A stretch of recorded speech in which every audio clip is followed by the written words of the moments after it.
Darling one, you were born from the sweetest love, cast from the fires of creation, burning bright into the making of your perfect constellations.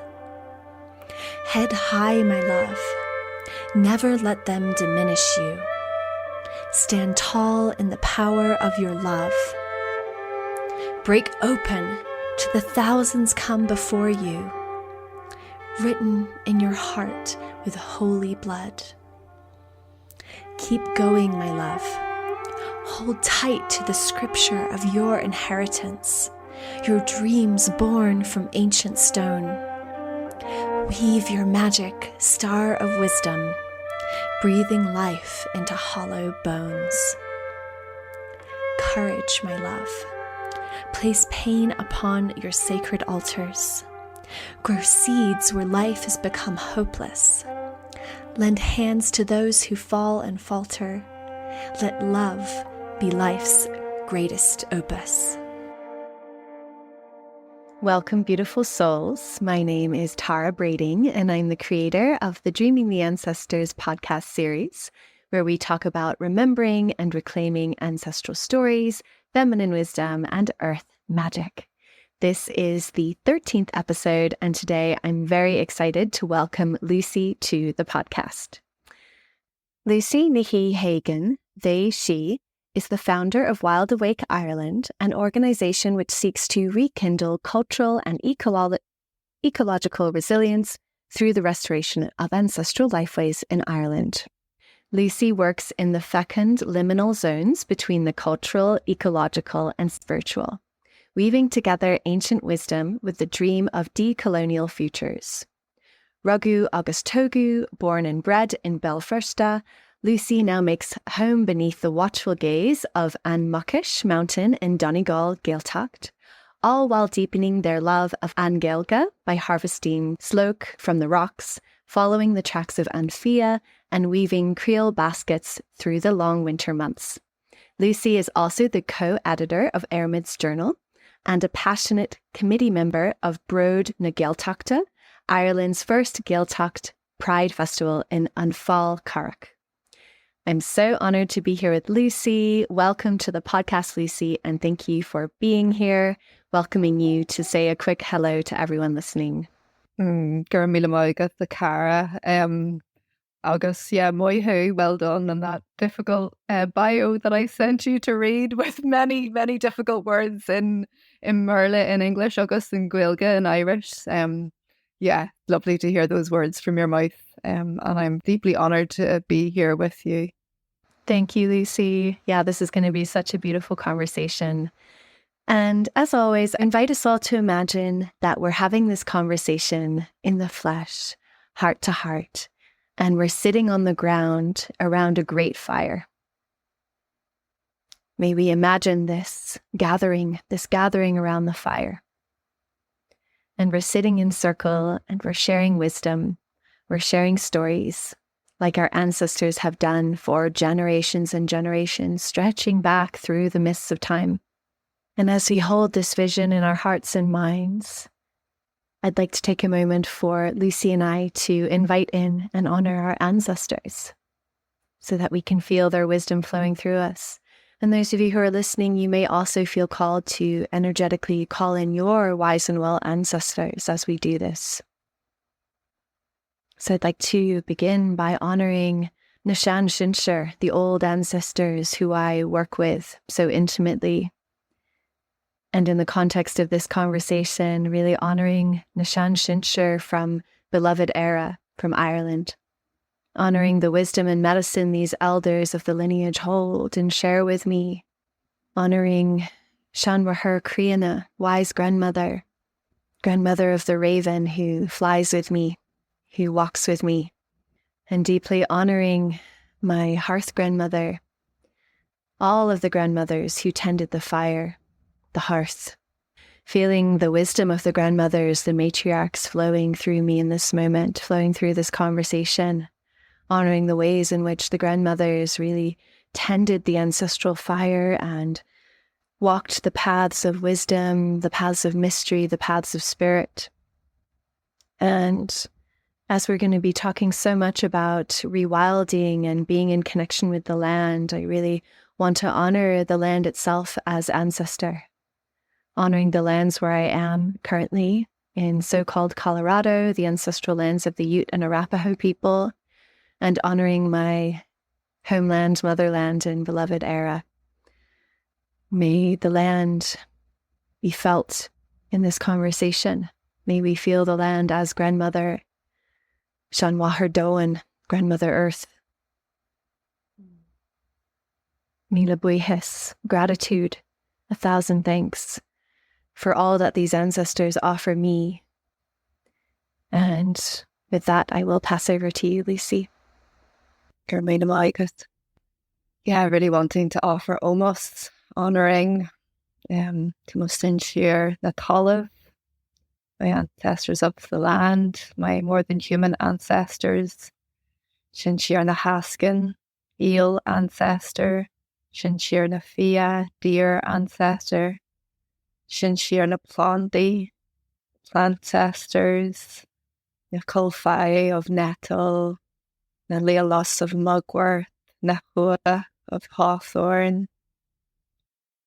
Yeah, really giving thanks to all of those that have sat and prayed on this land. And yeah, it was introduced to me this weekend. You know, I often call in my well ancestors, but also wanting to call in my radical ancestors, those ancestors that fought for liberation, those ancestors who have wished us into being and prayed for us and pray for these futures free from harm.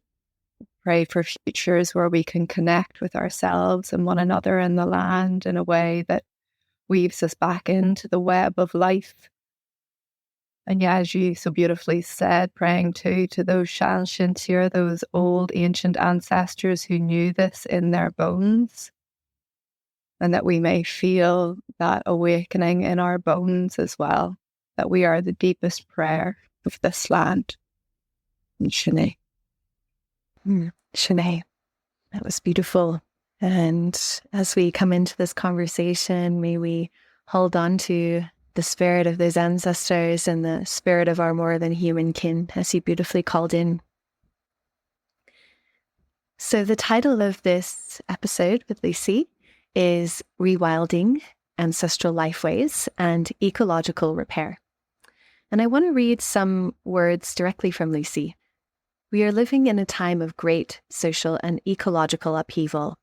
We are wired to connect, and yet so many of us have never felt more disconnected or estranged from ourselves, our communities, and the natural world. Through practicing the skills of our ancestors, those who knew the land so intimately and recognized their place within it, that we can strengthen our connection to the earth and all its inhabitants.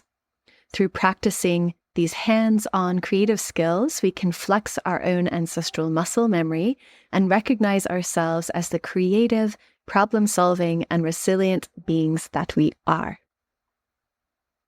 So many of us feel this deep soul calling to return to the land. So many of us understand the importance of living more closely with the earth to alleviate some of the harm that we're causing to our planet. So many of us know deep in our bones that when we return to the earth-honoring ways of our ancestors, we also return to ourselves.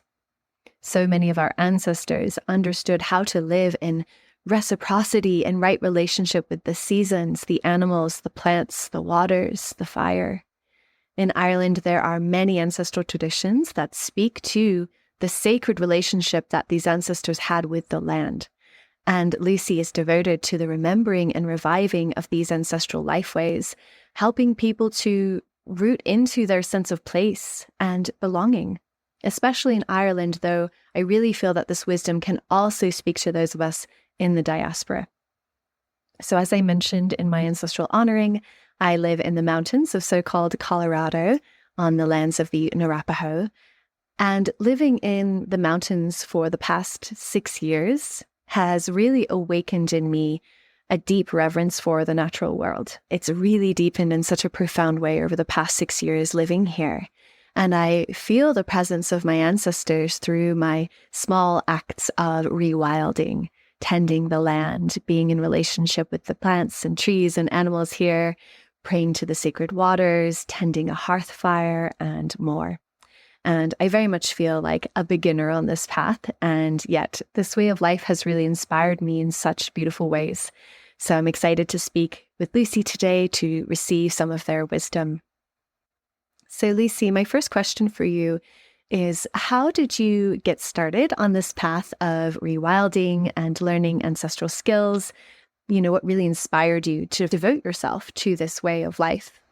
Thank you for all of that and that beautiful opening to really ground us here and now. And I loved what you said there just about that this is such a lifelong journey of learning. It's like I feel like every day there's a new thing to kind of uncover or remember, and how exciting that is. It's just, such a beautiful path. And I'm just like so grateful that this path found me. I don't take it for granted. I really feel like the land has saved me many times over and brought me back to myself.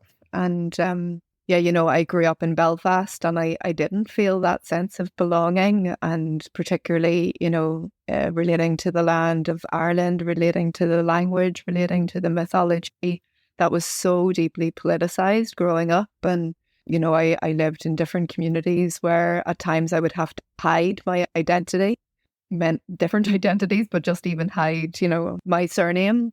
And that was something that my mother very consciously gave us not Irish names so that we were able to move between different communities. And I suppose that's a long way around of saying that I wasn't born into this way of being or this way of relating. It was very much a journey that, started in childhood, and feeling safe and feeling at home with the natural world, with the trees, with the heathers, with, just like the plum tree at the bottom of the garden, or the little plant in the crack was I felt very safe is the word that really comes back to me a lot. I just felt that non-judgmental welcome of the land. And it wasn't until, later in life in my early 20s that I did forest school training. And at that time I was very deeply involved in urban-based activism and very kind of enmeshed in, anarchist organising. It was kind of that time was the first time I ever met mugwort. And I remember the first time I saw her, and it was in an industrial estate, and, cycling back to the house with a big bundle of mugwort with my friend. And it was there was these little moments of oh, this is a path, these beings trying to get my attention. And there's so many things, every time I tell this story of how this happened, something else emerges. But it was just really finding that path and feeling so alive in it. I remember when I did my forest school training, we were, in the woods doing this training and singing songs and learning how to light fires and learning how to use tools for the first time as a 24-year-old, learning how to use a saw for the first time. I was coming back home, and we were in the middle of resisting a violent squat eviction at the time. So it was these two worlds that felt so different. And yet I knew I was coming home smelling of wood smoke with really dirty waterproof trousers, and just feeling that change in myself of, I suppose what can only be described as when you really find your soul's true path, and you just know that there's no going back. And I guess I haven't really looked back. I'm still on that path and still following that thread. Thank you so much. I loved all of your sharing, but I really loved that visualization of you biking home with this big bundle of leolus, big bundle of mugwort. So could you give some examples of the kinds of ancestral skills that you teach, and some aspects of these traditions that are unique to Ireland? And I realize there's probably so much to say about this, but whatever moves you to share. I want to begin by honouring my teachers, because I didn't do that in the beginning. So, Links Filden was a huge influence of me in terms of learning ancestral skills and the heart and the community that is such a huge part of them. And also my teacher, John Ryder, who's an incredible plants person and tracker and trailer. Some of the skills that I teach, I suppose, I have this tendency to I teach lots of different things. And every time I do the next thing, I'm like, that's my favorite. That's it. Like I'm just going to teach about eels forever now. And then I'll go and I'll teach wildlife tracking. And I'm like, no, wildlife tracking that has my heart. And it's just, I have to accept that I'm just not that kind of person that really devotes themselves to one particular thing. So yeah, those would be two things that I'm very passionate about. So yeah, I love the alchemy of hide tanning. I fell in love with it. Even before I started doing it, I knew that it was just something that I wanted to deep dive into. And working a lot with Anfia, with the deer, and also with Mhradan, with the salmon. I'm getting married in October, and my costume, I'm calling it, is Mhradan agus Fia. And also working a lot with hAodhagáin, so with the eels. And those are eels that are wild caught in Loch Nyaha, in Loch Ness. Loch Nyaha is really experiencing such a huge ecological catastrophe at the moment. The loch is really dying, which is the result of many, many things.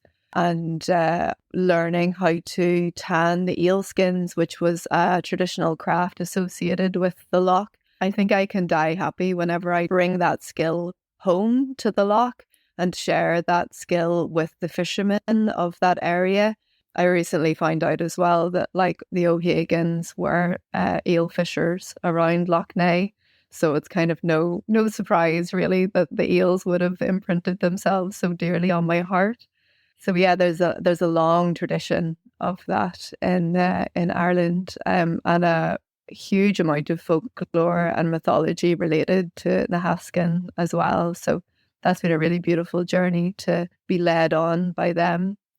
And then, yeah, I suppose I was always really drawn to ancestral skills because they were something that everybody could belong to. I suppose certainly with my own journey of belonging and that feeling of unbelonging and the wound of that, I felt very passionate about finding these things that everybody could belong to, that all of our ancestors shared.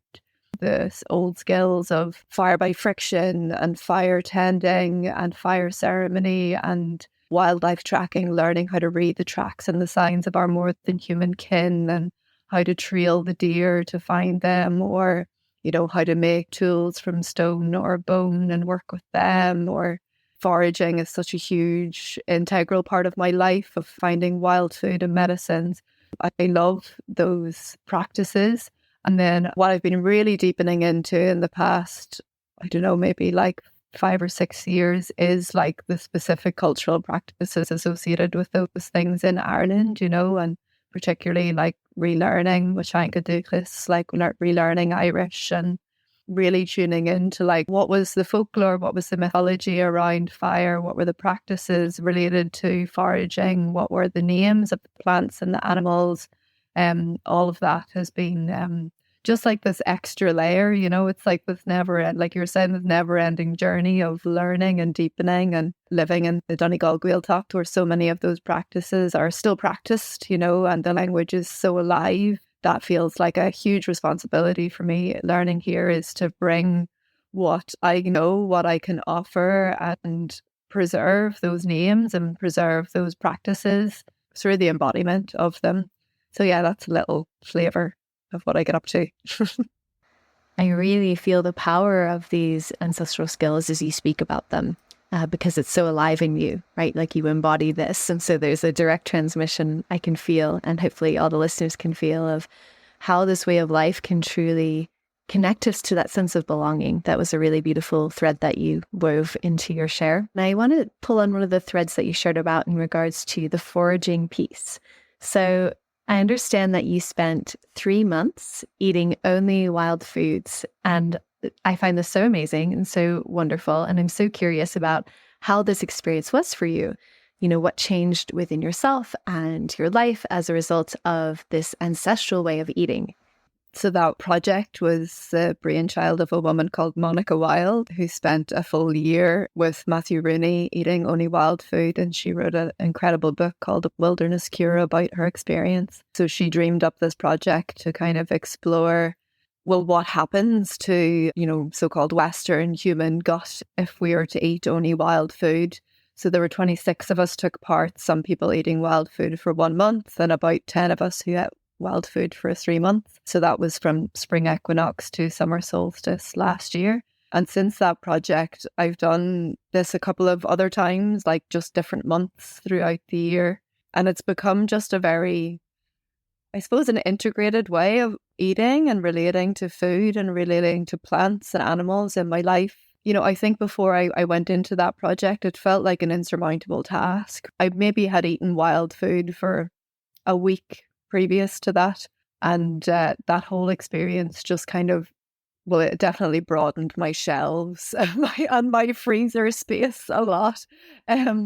But just kind of made it seem possible.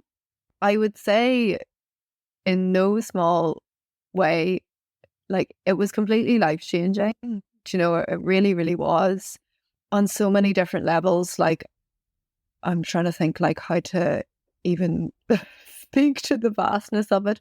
But something I really like to focus on is like the relationships that I've developed with the plants that were already, were already strong before that, but actually knowing that oak is keeping me alive and deer is nourishing me in many, many ways. And that, I'm going out and picking nettles and really feeling like, oh my God, thank you so much. Like you've literally kept me alive, and I'm a walking embodiment of the relationships that I've tended to, and I'm a mirror of this landscape, and really feeling that in my own body, like how I move across the land, how the energy that I have to do things, it just really evokes a much stronger sense of responsibility to this land and to those beings. And then, like many people, I've struggled a lot with my body and with disordered eating throughout my whole life. And that whole experience of connecting to the source of where my food was coming from and the empowerment that came with really feeding myself well and nourishing myself well and tuning into like why I was eating and how that food was feeling in my body.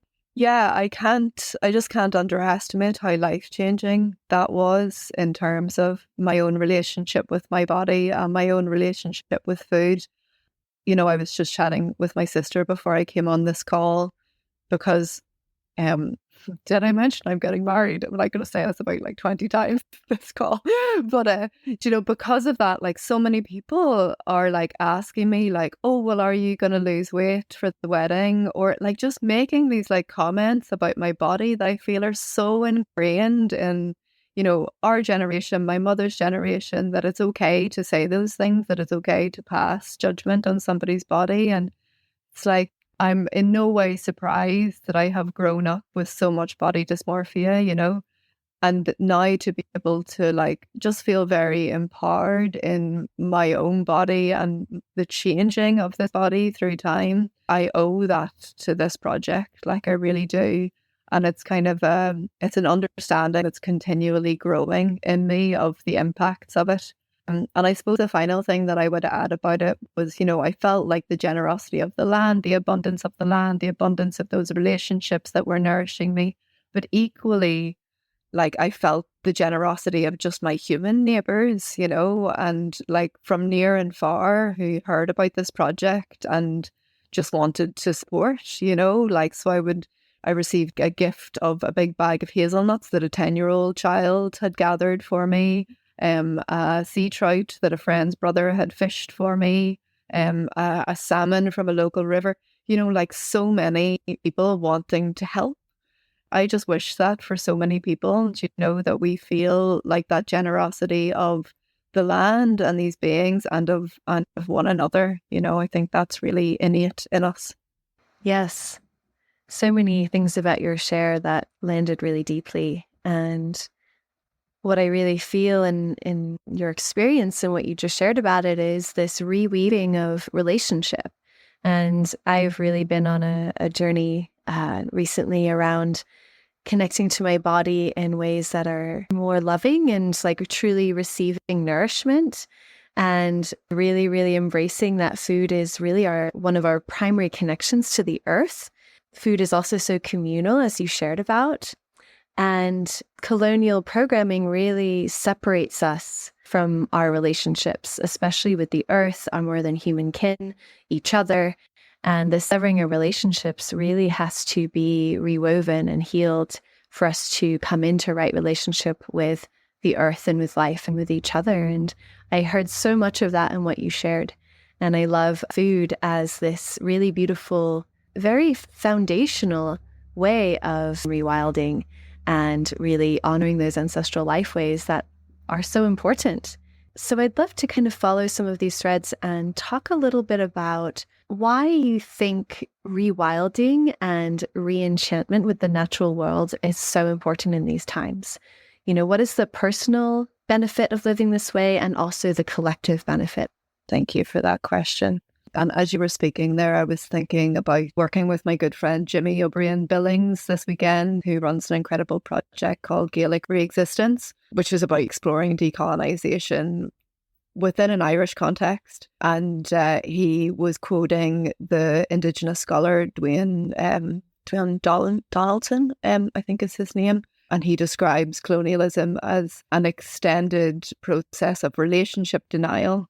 Yeah, I think that that's so much about what I'm trying to do, what we're trying to do is to reawaken people to the relationships that are just everything, and bringing our attention back to the spaces between things, these perceived binaries, that we can dissolve those and really remember that absolutely everything is connected and we're all connected, and all of the plants and the fungi and the mycelium and all of this is just like the bedrock of everything. And I think for me, like that's why it's important. And that's what I see time and time again is like people who come and learn with me and people who come to Anchina, come to the fire. Yeah, there's been some kind of severance in their life, like on a personal and a collective level of like not feeling that connection to the earth anymore, although it is always there, not feeling that connection to themselves anymore. And also like this hunger for community, right? That's like such a huge part of it. So it's just so essential in these times that people feel the support of those relationships that we are embedded in. I feel like it's as simple and as complex as that, really. It's, just to remember that we are all connected, remember that the earth is there beneath us, around us, that we are within it. And when people feel that reconnection, responsibility can flow. Responsibility to reciprocity, I suppose. It's like when we care about something, when we love something, we want to take care of it. It's such a simple thing and it's such a difficult thing for people to be able to do, I suppose, because there are so many different ways to enact that responsibility.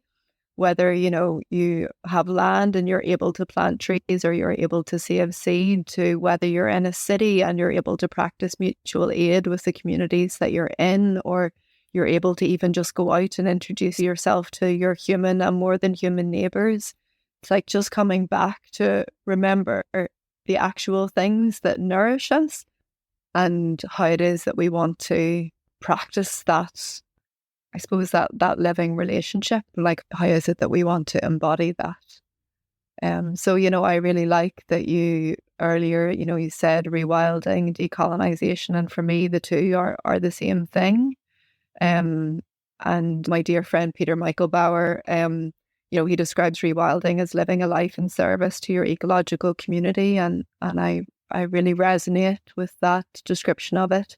And ecological also including the humans in that as well, And then this kind of revival of ancestral lifeways, and I very influenced by Pinar and So Sinopolis Lloyd of Queer Nature, I sort of diverged from calling them ancestral skills and remembering them as life ways, remembering them as practices that were embedded within ways of life, that we didn't go to a weekend course to weave a basket or learn how to forage food because we grew up in communities where that was just practice, that was a way of life.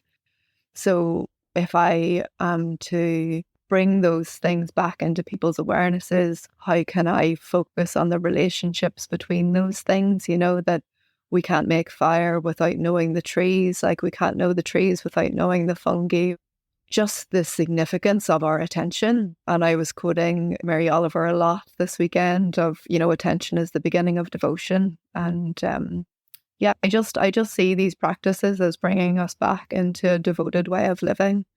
I feel like we're weaving this beautiful tapestry in this conversation because there's so much interconnectedness between, you know, our ancestors, rewilding, decolonization, being in relationship with the land. Like none of these things can be separated from each other. And I love that you talked about lifeways and how this was a way of life for most of our ancestors through most of time. And really, it's only very recently that we've become severed from those lifeways. And as you have spoken about, and as I speak about as well, you know, we're really in this time of great change on the planet. And, you know, Sean hAodhagáin, Grandmother Earth, is deeply suffering because we're not living in that way, right? And because of colonization. And Grandmother Earth is really calling for us to change our behaviors. And I'm curious to hear about your perspective of how ancestral lifeways and rewilding can contribute to ecological repair. Yeah, I mean, I feel like I've shared so much already in relation to this, like, you know, just in terms of when we recognize ourselves as inseparable from nature, that we are nature, it's like that we feel that responsibility. And I feel like, you know, the systems that we are forcibly embedded within at the moment, namely ongoing colonialism, capitalism, patriarchy, white supremacy, ableism, all of these things, it's like we're unwilling participants and perpetuators of these systems. And if we are to imagine ourselves outside of these ways, it's like really coming back to the land, because the absolute antithesis to all of that is mirrored in the land. You know, like if we go to the fungi, they show us interbeing, mutual aid, and non-binary ways of relating. And, you know, there's just so many lessons in the land to be harvested, that this is not a solitary act. This can't happen in the individualized ways that we have been living for, as you say, a very short space of time.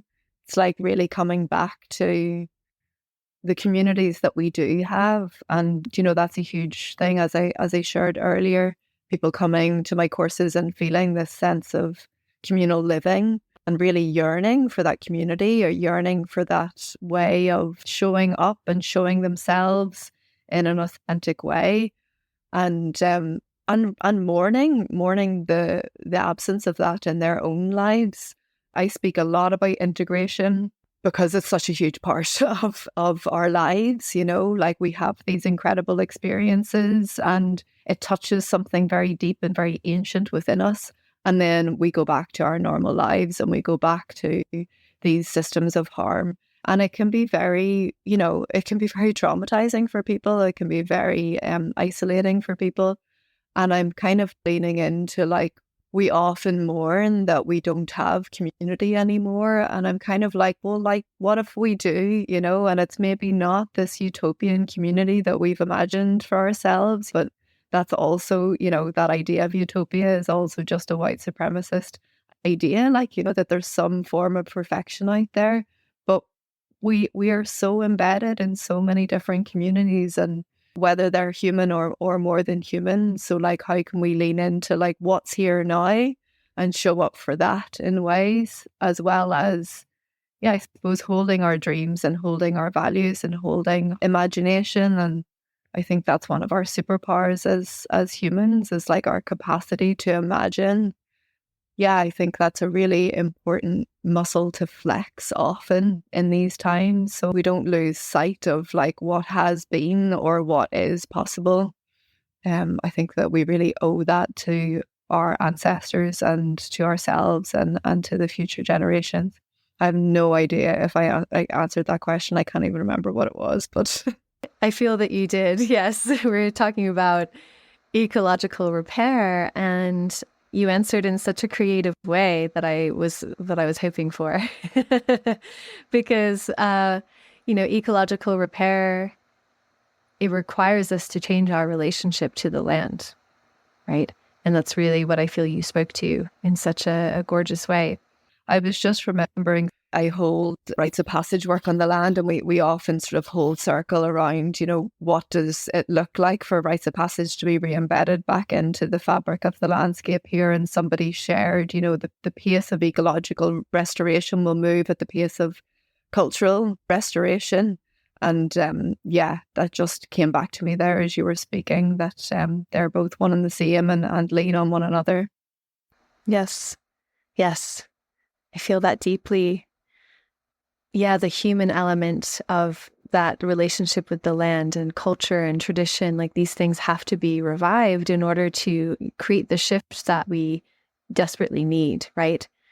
And yeah, I've had a sense for a long time that the ecological repair that's going to come forth, I pray in our lifetimes, is going to come through Indigenous wisdom and technology.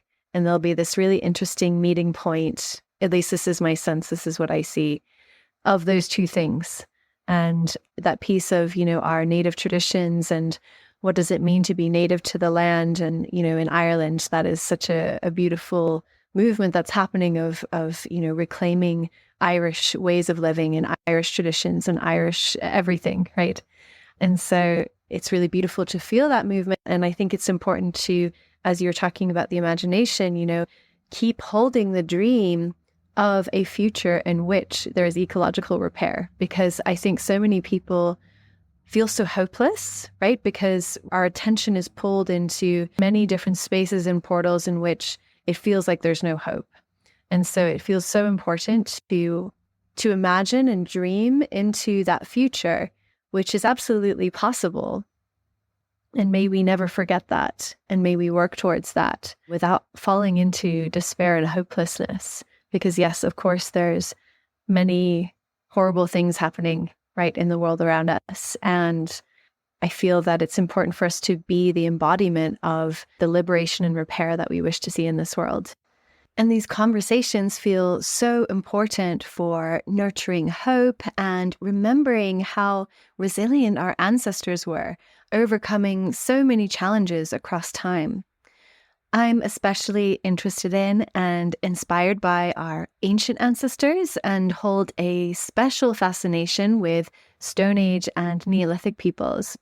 And the way that I first found you, Lucy, was actually through an article on your website about the Finland Stone Age trip you attended, which I found really inspiring because of my fascination with the ancient ancestors and the ways they lived with the land. This article you wrote really stirred something so deep in my soul, and I would love for you to share about some of your experience in Finland. So yeah, the Finland Stone Age experience was something that was organised by Linksvilden, and yeah, it's really strange that you mention it actually, because it feels like another lifetime ago to me now. I mean, it happened in, I think, January or February 2020. So it really was before the whole world completely changed. There were about 10 of us, including one 2-year-old who spent 1 week living at kind of like a Stone Age replica village in a place called Kirikki in Finland. We spent 1 week living in their birch bark shelters, cooking over the fire within that little hut, and ice fishing, and just kind of moving at the pace of those days. It was winter, so it was, maybe -20 outside and getting dark at about 4 p.m. So really just moving with the rhythms of the day. And we spent a long time getting ready for that project. So, preparing the food that we would eat, gathering in the acorns, gathering in the deer fat, gathering in the seeds, the dried seaweeds, all of those things that we would need to eat for that time. and then also preparing our clothes as well. So preparing enough that we would be suitably warm in those kind of conditions. So had tanned a lot of roadkill foxes and pine martens, and also was wearing deer and had felted boots. So a lot of that world is experimental archaeology meeting something else, that I think like Belden really explores so beautifully. So it's experimental archaeology in the sense that, yeah, we are trying to replicate what we know of what our ancestors ate, did, used, as well as learning from Indigenous peoples around the world today as well. And then putting those things to the test, like how do these particular boots work in -20, and how do they work whenever the snow starts to melt, and how is our body nourished? How do we find energy if we're eating this wild food? And what is it that we do with our time? Yeah, it's kind of an interesting one, because in some ways, I see the limitations of projects like that. It's it's very, very much a simulation. It's not real life, and at any point, we could kind of walk out and go to like the shop, or it's not happening outside of this world, as if it could. And then at the same time, there's such beauty in them as well, like back to that idea of relationships, like how much we needed to tend to those relationships in order to be prepared for something like that. And then the relationships that emerged between us over that week of like how we gathered together to share stories or songs around the fire, how we were co-parenting this 2-year-old, and just how we relate to one another in situations like that where we need one another, really, like that's what it all boils down to for me in those experiences, is how much we need one another, and how much we need this earth. Thank you so much for sharing some of your insights and really painting a picture for those of us listening, so we kind of get this little window into some of that experience that you had. And I have one final question for you to finish this conversation. So one of the other things that really stood out to me when I was first discovering your work was your ancestral teachings about the deer. I personally feel a really strong connection to deer, partly because they're so important in Ireland and in Britain as well. So could you tell us a little bit about your work with the deer and the cultural and ceremonial aspects of this work that you do? Yeah, so myself and my dear friend, hAodhagáin, Jessie Watson-Brown of Oak and Smoke Tannery, developed this, emergent and relational ceremony in honor, almost Nafia, in honor of the deer, in honor of our lives and how they're interwoven with these hooven ones. So this is a 6-day long ceremony where we receive a deer from the land, and we go through the process of co-creating, co-imagining ceremony together with the land and with the deer. How does that look? How could that look? And then going through the process of butchering the body of the deer and honouring each part. So eating the meat, rendering the fat for fat lamps, and tanning the skin, making tools from the bones, jewellery from the antlers, pouches from the leg skins, rattles from the hooves, and whatever else our imagination can stretch into. So yeah, what I really love about that particular ceremony is the emergence of it. Myself and Jessie really, we acknowledge that we're not sitting in this unbroken lineage of people who knew exactly how to honour deer or what those ceremonies might have looked like. But we, just sit in that unknowing and see what can emerge. And there's so much beauty that emerges in those days. And, we're about to hold the 6th ceremony. It happens between Donegal and Devon in England. And each one is so different and so unique and so beautiful. The people who turn up to explore that with us are often just so in love with the deer too, so willing to sit in those questions and experience how the mystery moves through us. And we also, spend time tracking and trailing the deer and learning about their life and learning about their role in the wider ecology here. You know, the deer that are on the land here in Donegal are a non-Indigenous herd that were reintroduced as part of the colonial project in that valley, you know, introduced as part of like these colonial deer parks. And just like sitting with that, you know, like what can emerge when we honour an animal's life in this way? How is it that we can remember the tracks of ourselves on this land and approach that in a more regenerative way? Yes, and that next one is just approaching. We normally hold them around the equinoxes. And the next one will be in Devon in October and then again in March 2025. So yeah, really always just so curious for what will take place in those days and how that spirit, how that life of the deer and our long entanglement with them through mythology and ecology and spirituality, how that will reemerge with us and between us. Thank you so much, Lucy, for this beautiful, beautiful conversation.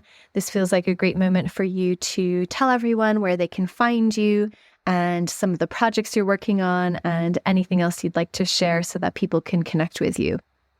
So yeah, people can find me. I am on Instagram. I'm quite active on there, Wildawake Ireland. So I announce a lot of my offerings through there and also via a newsletter, which is very sporadic. And people can sign up through my website, wildawake.ie. I'm also the co-editor of Ermin's Journal with my friend Denise Cotton-Roy. So there are back journals available to purchase on my website. Yeah, that's a really beautiful collection of essays and poems and artwork, all themed around Irish folklore and mythology and foraging and magic. The Wild Biome project that we spoke about, it's scheduled to take place again next year with over 100 participants. So we're all fundraising to raise money for the microbiome kits and to gather as much evidence as possible for this really unique study. So I will be putting together a crowdfunder for that. So yeah, that will probably be announced through my Instagram in time. I think that's it for now. I'm really winding down for the year and Samhain is approaching and I go into that time of darkness and incubation and dreaming and see what else needs to emerge in these times. Thank you, Lucy. It has been such an honor to be in conversation with you today. And I want to thank you from the bottom of my heart. And I want to thank all of the ancestors and beings that we invited into this conversation at the beginning, honoring Sean hAodhagáin, Grandmother Earth, and really honoring the ways in which you brought forth the reverence of the land and the ancestors, our more than human kin through this conversation. So thank you so much for that, Lucy. So yeah, thank you so much for your beautiful witnessing and appreciation of my work. It's so deeply appreciated. It's such a strange thing, the internet, but I'm so grateful to be able to connect across the ocean.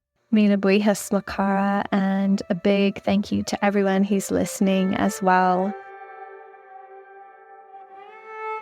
You've been listening to Dreaming the Ancestors with Tara Brading. My passion is connecting women to the wisdom of their ancestors, specializing in ancestral feminine wisdom from Ireland and England. If you feel called to connect with your Irish ancestry in an embodied, spiritual, feminine way, I lovingly invite you to sign up for my free reclamation journey, which includes a 90-minute video to connect with your Irish ancestry and ancient heritage. And if you hear the call to connect with your English ancestry, I have a 3-hour introductory workshop called Women of the Wells. You can find these offerings at tara-wild.com/get started. To spell that out, that's TARA-WILD.com/get started.